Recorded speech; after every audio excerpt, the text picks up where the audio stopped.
Okay, so silip mo tayo sa loft natin. So ito, malapit na mampisa ang itlog ni Red. Ayan. Red Homer.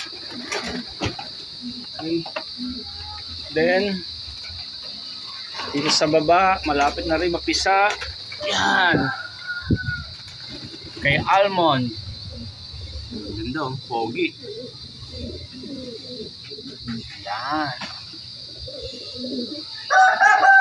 Okay. Then meron dito. Ayan. Okay. Meron din doon sa kabila. So ang daming itlog ngayon. Halos sabay-sabay sila nag-iitlog ngayon.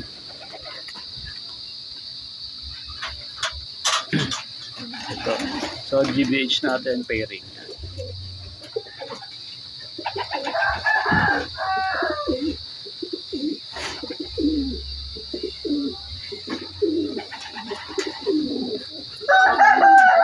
Pag kumagay, may panan lahat yan. Yan.